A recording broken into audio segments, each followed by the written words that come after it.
Saudara, Shalom. Wow, itu luar biasa. Saya sangat menikmati ibadah hari ini. Tadi bukan karena nama saya yang disebutkan, tapi bukankah kita yang demikian, saudara, yang seringkali gagal dalam kehidupan kita? Berapa banyak kita yang gagal?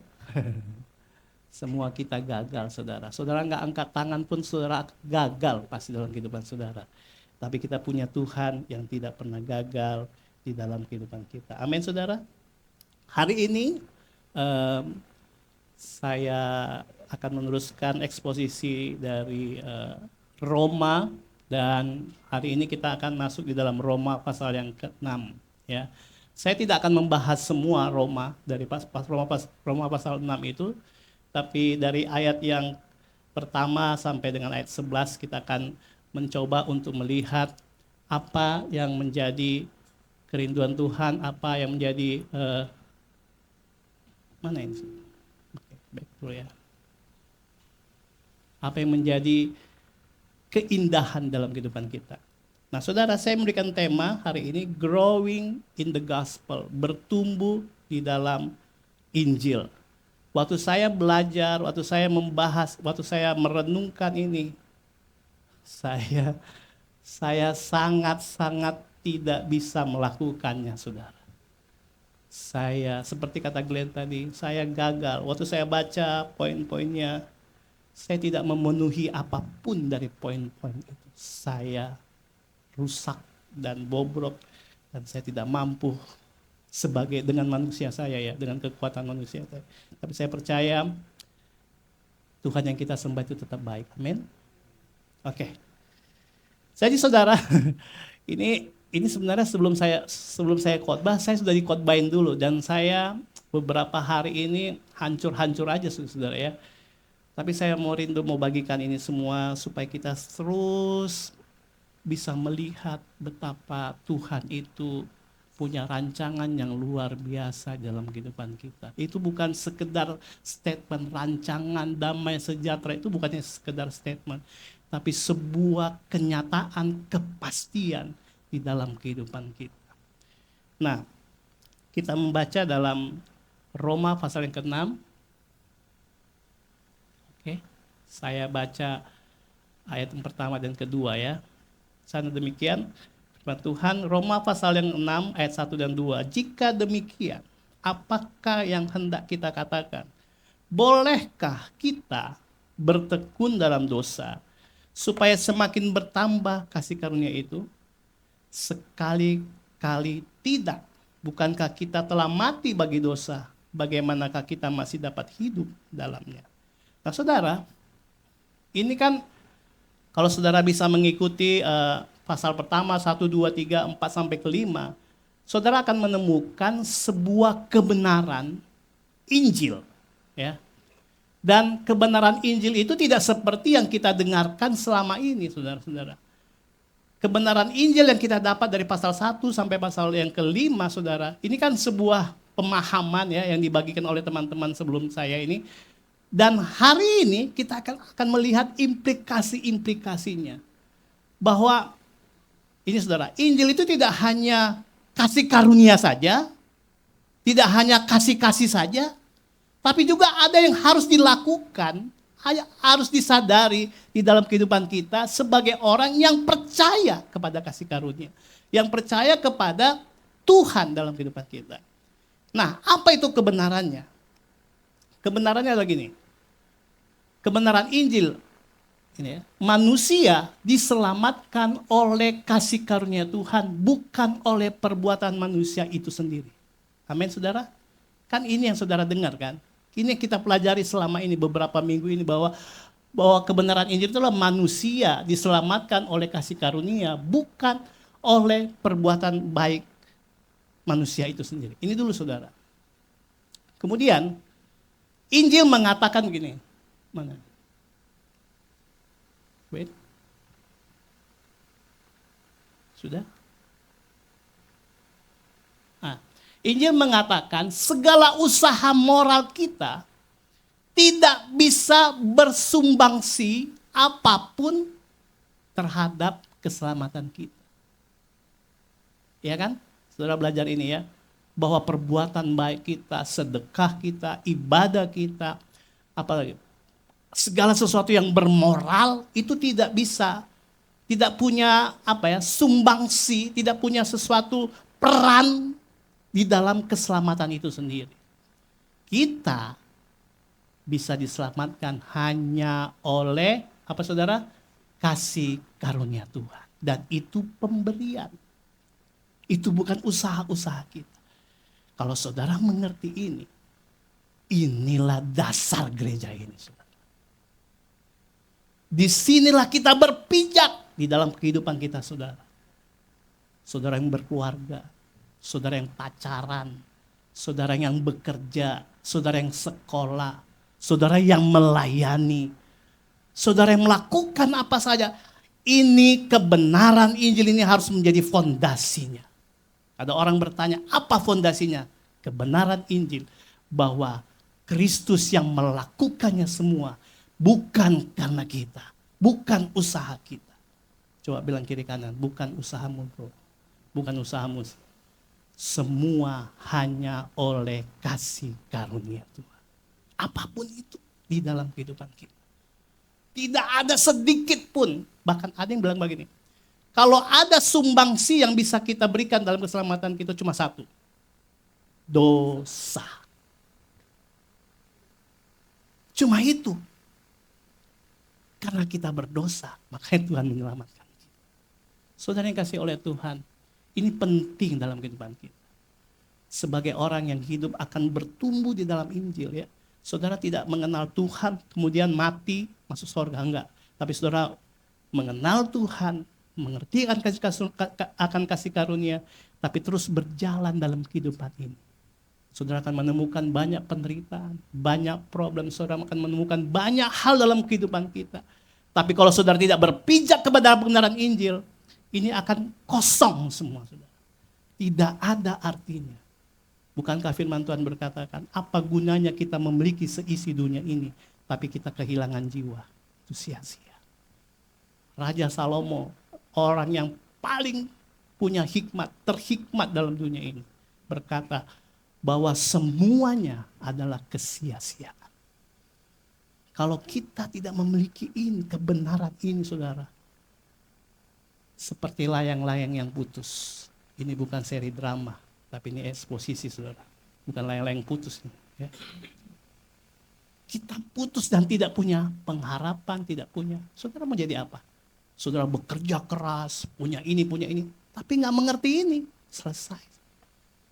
Tidak tahu dasarnya, tidak tahu landasannya, tidak tahu fondasinya. Kita akan bingung. Bilang ini, tadi seperti dikatakan oleh Glenn, semua punya kebenaran masing-masing. Saya taunya ini yang benar, Glenn taunya ini yang benar. Gimana? Dan terjadilah konflik terus di mana-mana. Tapi Injil, dialah yang menyatukan kita. Kristus di dalam Kristus. Ini pembukaannya. Oke. Makanya Paulus bilang gini kan. Makanya Paulus, jika demikian artinya, jika kebenaran Injil itu sudah kalian tahu, sudah kalian mengerti, sudah kita mengerti, jika demikian, apakah yang hendak kita katakan? Bolehkah kita bertekun dalam dosa supaya semakin bertambah kasih karunia itu? Saudara, Paulus mengerti, saudara, kalau kebenaran Injil ini akan dipertanyakan oleh banyak orang.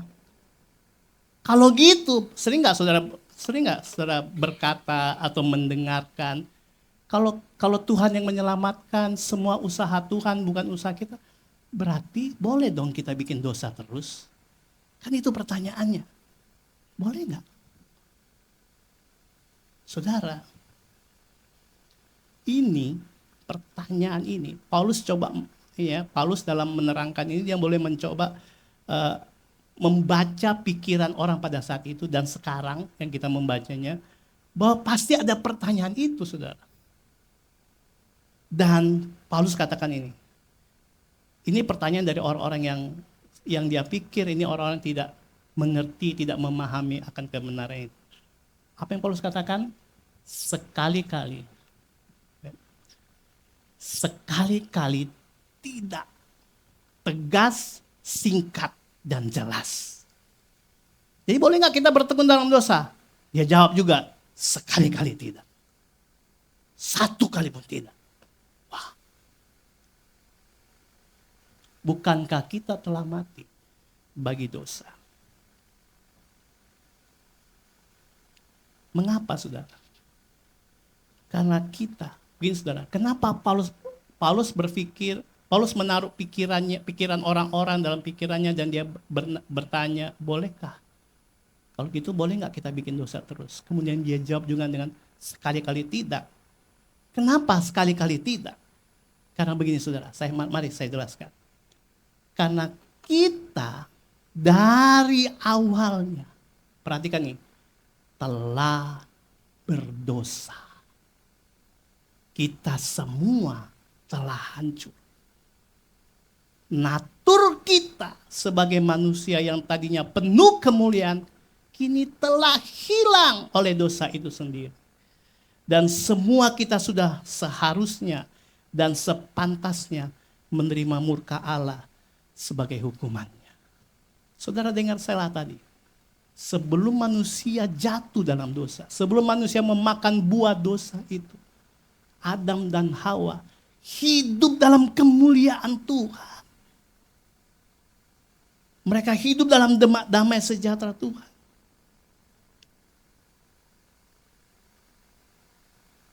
Ketika mereka mulai tertarik dengan buah itu dan mendengarkan iblis berkata, kamu akan menjadi seperti Allah. Tahu mana yang baik, mana yang benar. Begitu kan? Bukankah nama buah dosa itu namanya apa? Buah pengetahuan baik dan jahat. Jadi waktu sebenarnya seperti kata Glenn tadi, sebelum mereka jatuh dalam dosa, mereka nggak mengenal mana yang baik, mana yang jahat. Yang mereka tahu cuma Tuhan, Kristus, Tuhan terus.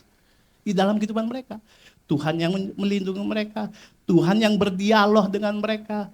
Kalau saudara baca kitab Kejadian, Tuhan selalu berhubungan dengan mereka, dengan Adam dan Hawa, bercakap-cakap di taman itu, berjalan-jalan katanya di hari yang sepoi-sepoi gitu. Wah, tiap hari, tiap waktu mereka bersama dengan Tuhan.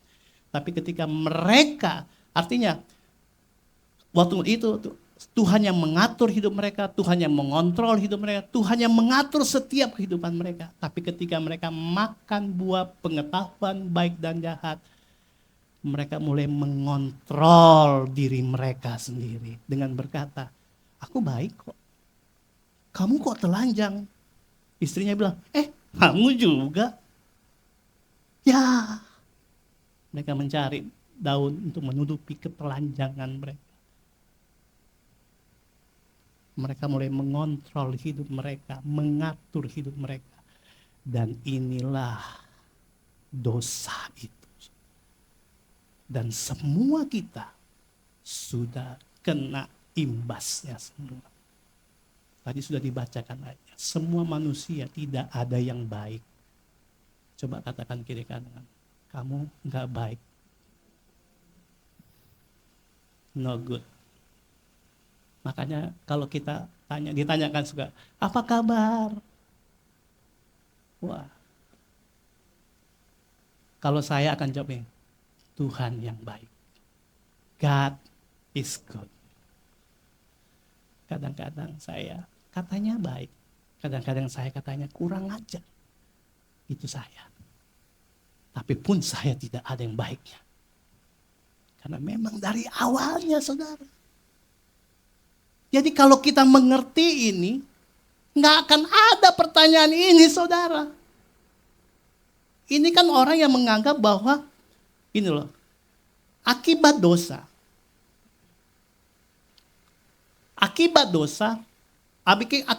Adam, kita bukan manusia yang tadinya baik, kemudian menjadi tidak baik.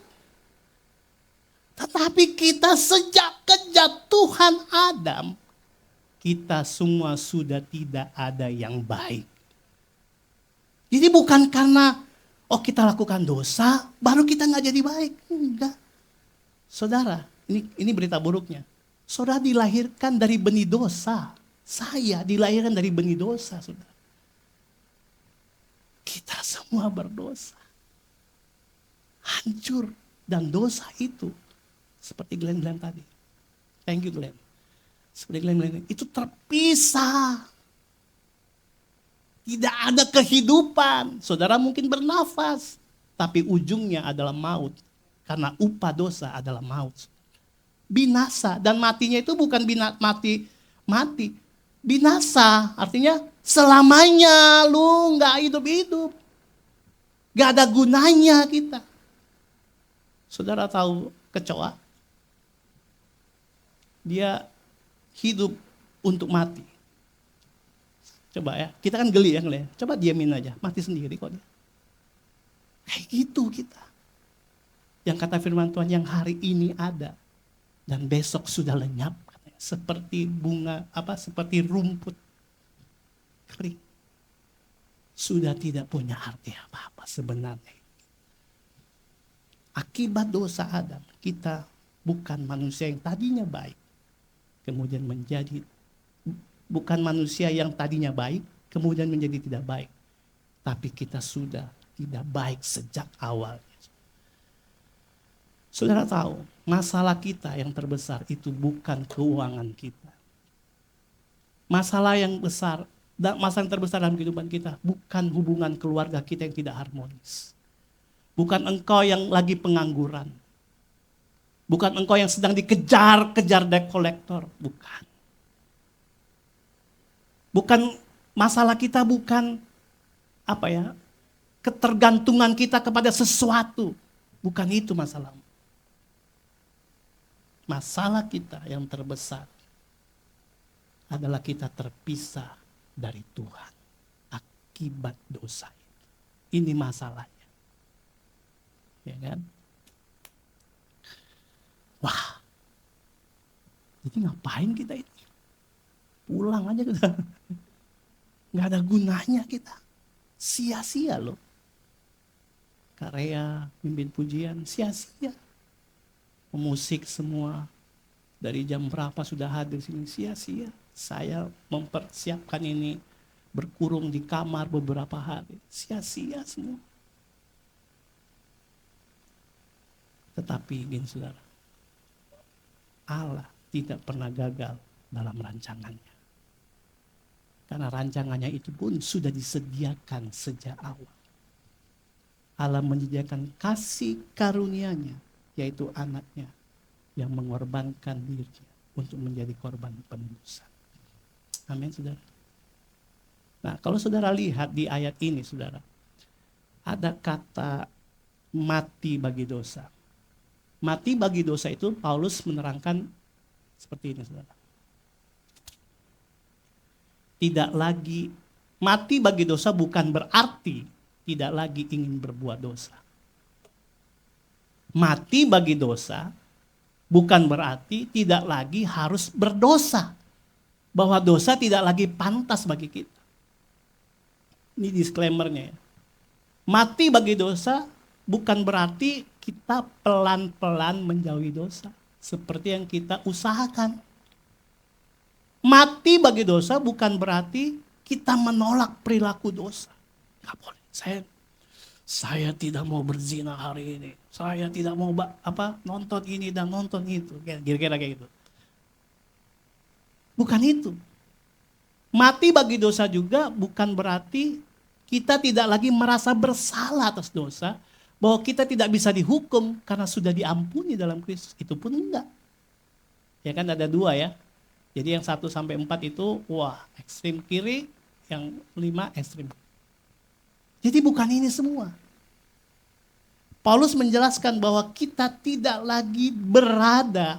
Paulus ingin menjelaskan bahwa mati bagi dosa itu, Paulus ingin menjelaskan bahwa kita tidak berada di bawah pemerintahan kekuasaan dosa itu lagi. Dosa masih punya kuasa. Tetapi tidak lagi memiliki daya untuk mengatur kita. kita diberikan kuasa baru yang bekerja dalam kehidupan kita, yang memerintah kita. Itulah arti mati bagi dosa. Kolose 1 ayat 13 berkata, Ia telah melepaskan kita dari kuasa kegelapan dan memindahkan kita ke dalam kerajaan anaknya yang terkasih. Jadi ini arti mati dalam dosa. Bukan lagi tentang usaha-usaha kita maksudnya. Bukan lagi tentang perjuangan-perjuangan kita untuk melawan semua perilaku. By the way saudara, perilaku dosa itu adalah buah dari dosa itu sendiri saudara. Jadi yang harus dibereskan bukan cuma perilakunya. Nih sumbernya si dosa ini. Itu yang harus dibereskan. Kalau ini diberes, maka bereslah hati kita semua. Amin saudara-saudara. Jadi yang penting bukan tentang usaha-usaha kita, ya. Oh ya, ada. Thank you Glenn. Jadi bukan tentang usaha-usaha kita untuk berjuang melawan dosa-dosa. Hidup di dalam Tuhan atau hidup bertumbuh dalam Injil bukan tentang usaha-usaha kita untuk melepaskan kita dari dosa, berusaha melepaskan kita dari dosa, menolak semua dosa. Bukan itu saudara. Tapi Ia sendiri telah melepaskan kita dari kuasa kegelapan itu. Amin saudara. Dan memindahkan kita ke dalam kerajaan anaknya yang terkasih. Itu poin pertama.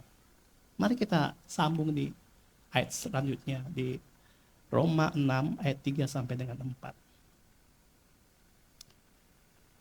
Demikian firman Tuhan. Atau tidak tahukah kamu bahwa kita semua yang telah dibaptis dalam Kristus telah dibaptis dalam kematiannya?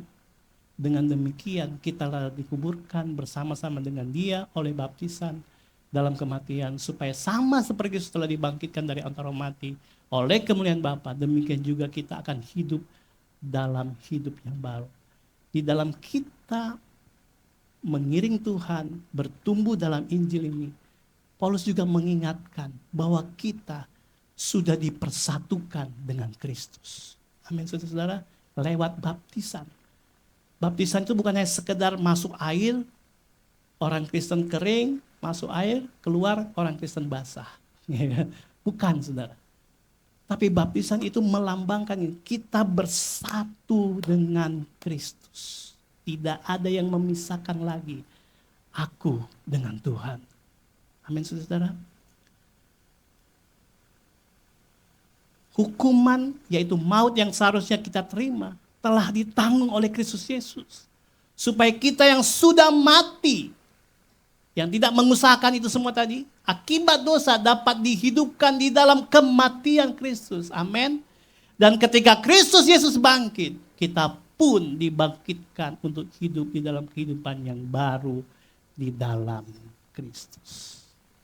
Jadi usaha siapa? Bukan usaha kita. Tadi kita berusaha untuk melepaskan dosa. Tapi ini usaha Tuhan. Dia yang menyatukan kita. Amin saudara, lewat pengorbanan Yesus di kayu salib. Tadi sangat jelas, kalian sudah sampai disalib. Dia ditelanjangi supaya kita, setiap dosa-dosa kita ditutupi. Dia yang punya kemuliaan menjadi tidak mulia. Supaya kita tidak mulia ini, yang sudah kehilangan kemuliaan ini, bisa dimuliakan di dalam Kristus Yesus.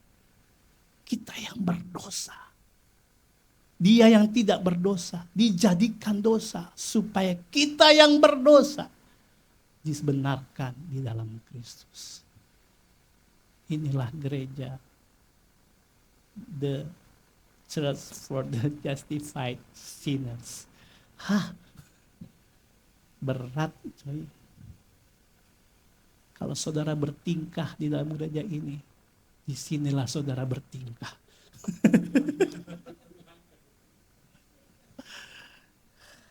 Dan saya hanya bisa menemani saudara. Nggak memberikan solusi juga. Karena kita sama berdosa. Disinilah kita menerima solusinya. Apa? Salib Kristus. Salibnya yang telah mengubahkan. Amin saudara.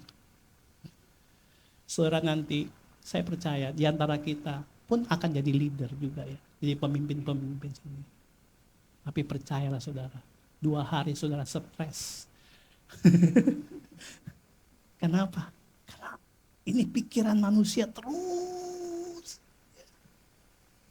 Kan juga kita punya keinginan ya sebagai manusia. Tapi seringkali kita terbentur dengan. Tapi Injil yang menguatkan kita. Amin saudara. Kembali lagi. Memandang pada salib Kristus. Memandang kepada salib Kristus. Terus dan terus.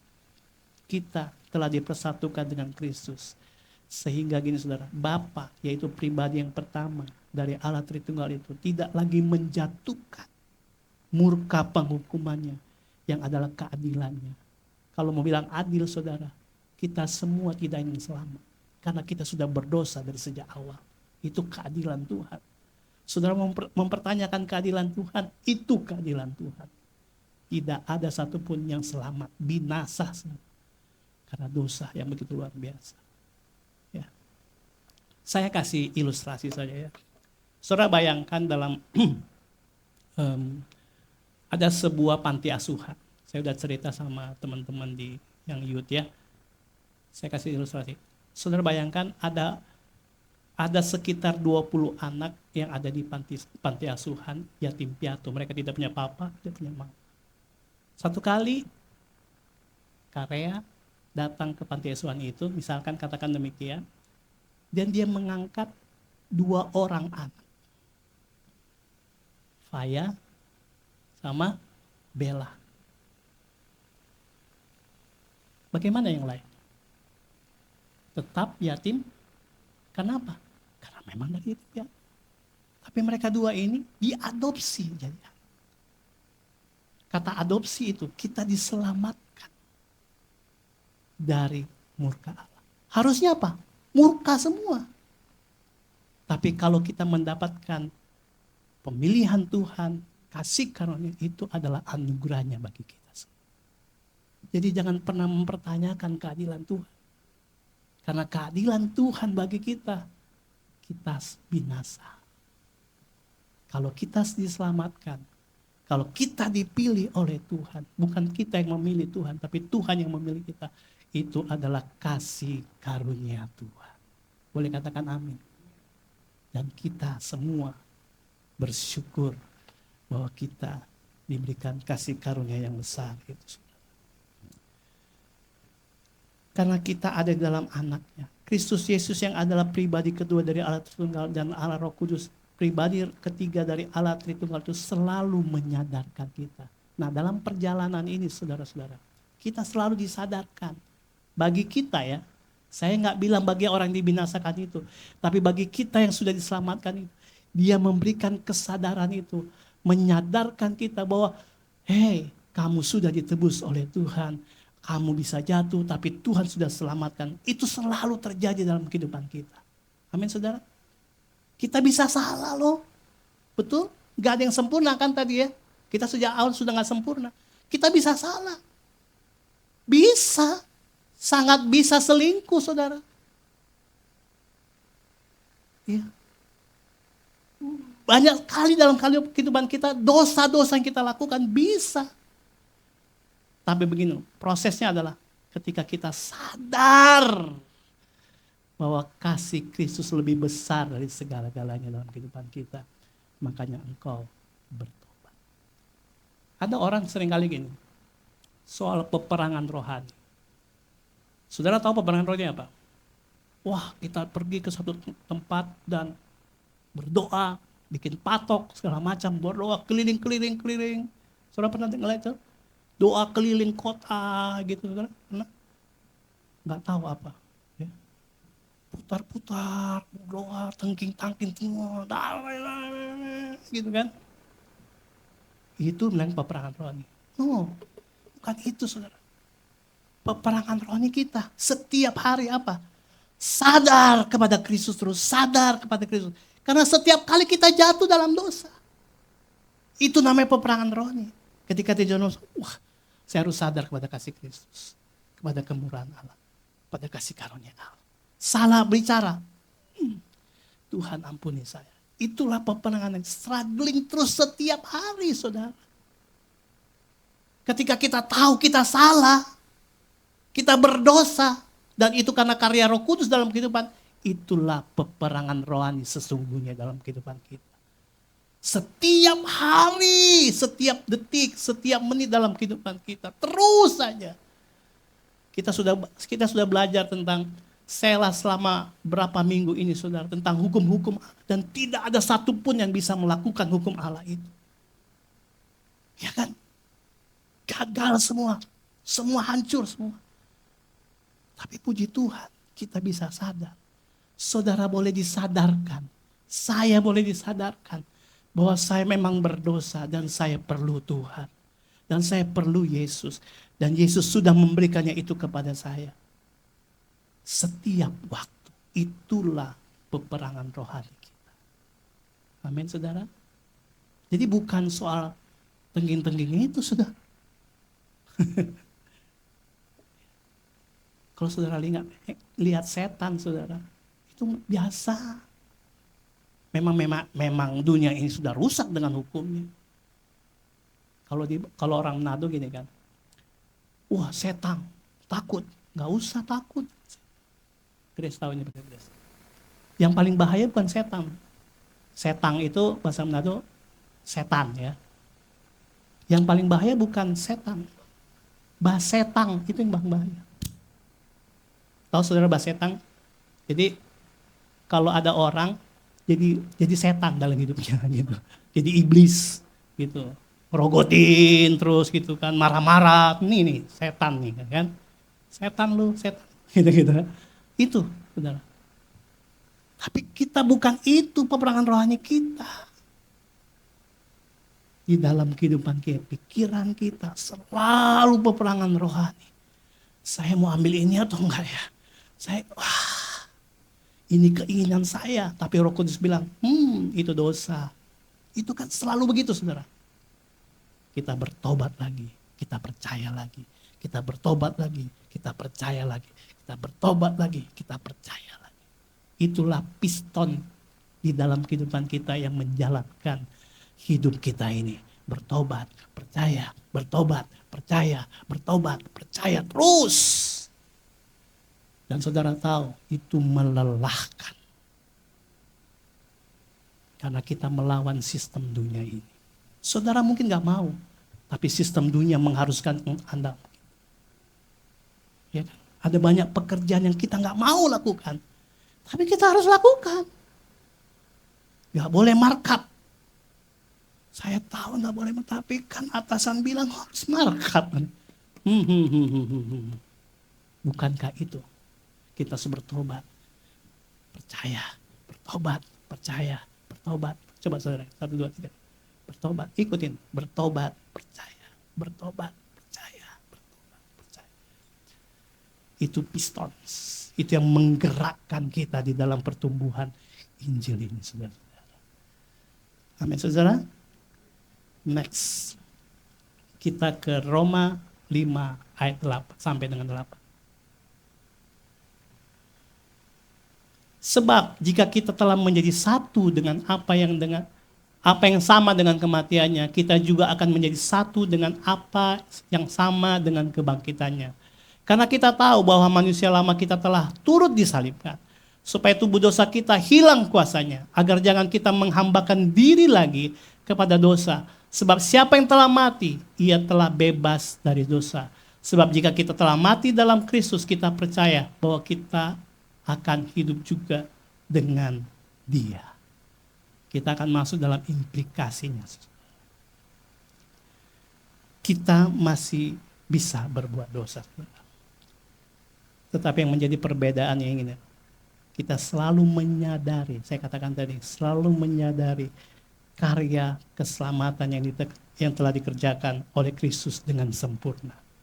Tidak lagi hidup di bawah kuasa dosa itu lagi. Coba saudara lihat ini. Kalau kita berfokus kepada salib Kristus, kesadaran akan kekudusan Allah kita akan naik. tapi juga kesadaran akan keberdosaan kita akan menurun. Sehingga apa? Salib Kristus terus terlihat. Ini yang progresif, saudara. Ini yang saya bilang tadi. Bertobat, percaya. Bertobat, percaya. Ketika kita terus memandang salib Kristus, terus menyadari akan salib Kristus, terus menyadari akan pengorbanan Kristus, maka kekudusan itu pun tanpa Anda buat-buat akan terus progres. Tapi di lain hal, keberdosaan kita pun, kesadaran akan berdosa kita mulai kurang dan berkurang dan berkurang. Dan itu bukan pekerjaan kita. Kita cukup menyadari segala-galanya. Kristus adalah segalanya. Ingat tadi, mati dalam dosa itu bukan berarti kita berusaha untuk mematikan dosa atau melarikan diri dari dosa atau menaklukkan dosa, dan bukan. Tapi menyadari kasih karunia Allah yang besar di dalam kita. Kesadaran akan kecukupan Kristus dan identitas baru kita di dalam Kristus. Itu yang membuat kita terus. Sehingga apa? Aku semakin berkurang, dia yang semakin bertambah-tambah. Amin. Orang gak akan melihat kita lagi, tapi Kristus yang ada dalam kehidupan kita. Saudara, sesering kali saudara, dulu saya berusaha mengeluarkan Kristus dari kehidupan saya. Supaya apa? Supaya orang bisa melihat saya berbuat baik, saya melayani. Wah, tapi di hati saya gak bisa, saya gak tahu. Saya hancur. Saya lakukan itu karena saya ingin diterima orang. Saya lakukan itu supaya saya ingin menguasai semua orang. Supaya orang terpengaruh kepada saya.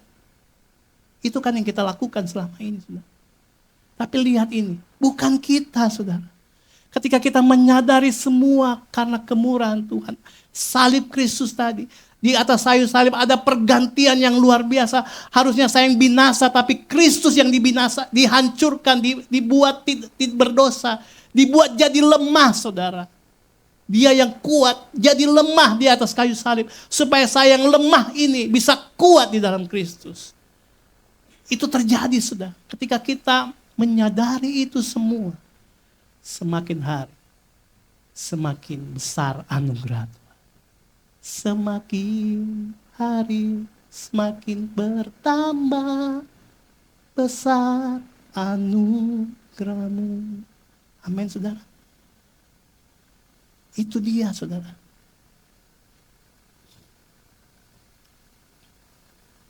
Pertobatan, saudara. Definisi pertobatan ini, mengakui kehancuran dalam hidup kita tanpa merasa perlu untuk meminimalkan dosa dan menemukan segala kerinduan hati kita hanya di dalam Kristus Yesus. Itu arti pertobatan, saudara. Pertobatan itu bukan hari ini saya mencuri, saya beres-beres, sekarang saya memberi, bersedekah. Bukan itu. Apa motivasi hatimu? Tapi pertobatan sesungguhnya adalah mengakui kehancuran. Saudara, karena saudara gak banyak orang bisa mengakui kehancuran. Dan kesadaran ini penting, saudara. Perhatikan ini penting. Penting untuk diingat. Kesadaran akan karya keselamatan yang dikerjakan Kristus Yesus itu tidak dapat dipengaruhi oleh perbuatan kita ini. Perhatikan ini. Hanya dimiliki oleh orang-orang pilihannya.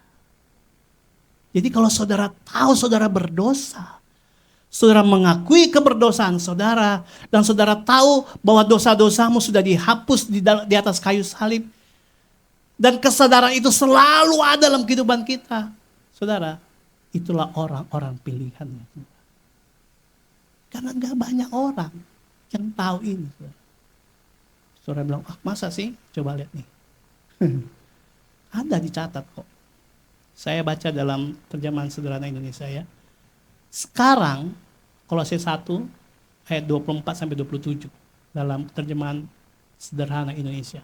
Sekarang saya bersuka cita Karena saya tahu, ini Paulus yang bilang ya, sekarang saya bersuka cita karena saya tahu bahwa penderitaan yang sedang saya alami di dalam penjara ini sebenarnya demi kepentingan kalian dan semua pengikut Kristus. Kita masing-masing adalah seperti bagian-bagian tubuh Kristus di dunia ini. Jadi kalau salah satu bagian menderita, Kristus sendiri juga turut menderita. Dan sebagai anggota tubuhnya, saya sudah dipilih oleh Dia. Perhatikan, saya sudah dipilih oleh Dia untuk menderita di penjara, untuk menguatkan semua orang yang percaya kepadanya. Sesuai rencana Allah, saya menjadi pelayan untuk kalian semua. Dan tugas saya adalah menyampaikan kabar baik dari Allah dengan selengkapnya kepada semua orang, khususnya kalian yang bukan Yahudi. Isi kabar itu sama sekali, perhatikan, sama sekali tidak diketahui oleh siapapun sejak permulaan dunia. Karena apa? Karena Allah merahasiakannya. Tapi sekarang, hal itu, kebenaran Injil itu, kasih karunia Tuhan itu, dinyatakan kepada kita yang sudah disucikan oleh Yesus. Amin. Kalau saudara bisa mengerti, kalau saudara bisa memahami apa posisi saudara dalam Kristus, bagaimana Injil bekerja dalam kehidupan kita, kalau saudara memahami kebenaran Injil itu, kita adalah orang-orang yang dipilih oleh Tuhan. Karena ternyata tidak semua orang tahu tentang ini. Tidak tahu tentang kehancuran hidupnya. Banyak orang yang tidak mengerti kehancuran hidupnya. Banyak orang yang akan berkata, saya baik-baik saja Pak.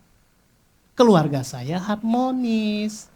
Pekerjaan saya baik, karir saya baik, sekolah saya aman-aman, saya juara kelas, saya cum laude, saya berprestasi, saya diterima loh oleh orang semua. Di mana kehancuran saya? Bukankah kita demikian banyak? Tapi firman Tuhan mengatakan sejak awal kita sudah hancur. Dan hanya orang-orang yang mengerti kehancuran sejak awal, dialah orang-orang yang dipilih oleh Tuhan, menerima kasih karunia. Saya percaya apa yang saya sampaikan ini banyak orang gak bisa terima. Tapi saya mau katakan, hanya orang-orang yang menerimalah yang dipilih oleh Tuhan. Saya nggak mengatakan yang lain, tapi saya cuma tahu kita cuma bisa bersama-sama menjadi keluarga satu tubuh dalam Kristus, sama-sama orang yang mengerti, memahami kehendak Tuhan, memahami kasih karunia Tuhan. Ini terlalu susah bagi orang yang tidak dipilih, tapi bagi kita yang dipilih adalah kasih karunia yang besar bagi kita semua. Amin, saudara. Berbahagialah saudara, bersyukurlah saudara. Karena kita cuma punya Tuhan, nggak punya yang lain. Prestasimu akan selesai pada waktunya. Kecantikanmu akan selesai ketika umurmu sudah 60-70 tahun. Kecuali lu operasi plastik. Itu pun tidak bertahan. Kalau dia nggak SNI, plastiknya, bukan ya. Gak ada yang kekal dalam dunia ini, amin saudara. Keluargamu satu kali waktu engkau akan berpisah. Anakmu lahir, anakmu dari kecil dibesarkan, dewasa, ketemu jodohnya. Goodbye, goodbye, daddy, papa. Selesai. Kita akan menjadi orang sendiri lagi. Dan kita adalah orang yang terjatuh di dalam dunia yang binasa ini. Tapi kalau kita bisa mengerti, mengenal. Makanya saudara-saudara, saya berdoa saudara, supaya kita mengenal akan kebenaran ini. Saya berdoa, kami berdoa, supaya kita sama-sama terus berjalan dalam Injil dan mengerti benar kebenaran Injil itu yang memerdekakan. Saya terbatas bicara. Tapi saya percaya setiap kita yang dipilih oleh Tuhan, setiap kita yang sudah diperkenankan Tuhan, Roh Kudus akan tetap bicara dalam hati. Saudara akan tahu sendiri. Wah, inilah kebenaran Tuhan. Karena Injil, saudara. Roma. Oke, kita baca terakhir, saudara. Ini implikasinya ya. Roma 6 ayat 9 sampai dengan 11. Saudara sudah tahu semua kebenarannya. Saudara sudah bisa berjalan dalam dunia ini. Ketika saudara menghadapi situasi apapun, saudara tahu kemana jawabannya, solusinya. Kalau saudara tahu, sadar ini. Roma 6 ayat 9 sampai 11 berkata, karena kita tahu bahwa Kristus sesudah ia bangkit dari antara orang mati, tidak mati lagi. Maut tidak berkuasa lagi atas dia. Sebab kematiannya adalah kematian terhadap dosa. Satu kali dan untuk selama-lamanya. Dan kehidupannya dalam kehidupan bagi Allah. Saya ulangi ayat 10. Sebab kematiannya adalah kematian terhadap dosa. Satu kali dan untuk selama-lamanya. Amin, saudara. Dan kehidupannya adalah kehidupan bagi Allah. Sebab kematiannya adalah kematian terhadap dosa. Satu kali dan untuk selama-lamanya. Dan kehidupannya untuk Allah saja. Pengorbanannya sekali. Yesus mati di kayu sekali. Tapi setiap hari kita bertobat. Percaya lagi. Percaya lagi. Terus selama-lamanya sampai kita menemukan keabadian itu, saudara. Karena Injil, saudara. Kita sadar bahwa kita sudah dipersatukan di dalam Kristus. Amin. Kita hidup tanpa ancaman akan hukuman kebinasan atas dosa-dosa kita lagi. Kita sudah dipersatukan dengan Tuhan. Fam kita, marga kita, semuanya Yesus Kristus. Haleluya. Amin, saudara. Karena Injil, kita tahu bahwa penebusan Kristus itu sekali untuk selamanya. Tetapi dalam keseharian kita terus bertobat, yaitu selalu memandang pada salib Kristus. Karena Injil, karena kebenaran Injil, kita sadar hidup kita ini hanyalah anugerah Tuhan. Dan sudah seharusnya kita hidup untuk kemuliaan Tuhan saja. Bukan untuk memenuhi keinginan duniawi kita. Karena Injil, kita bersyukur bahwa yang menjamin keselamatan kita adalah Kristus Yesus sendiri. Bukan perbuatan moral. Soli Deo Gloria.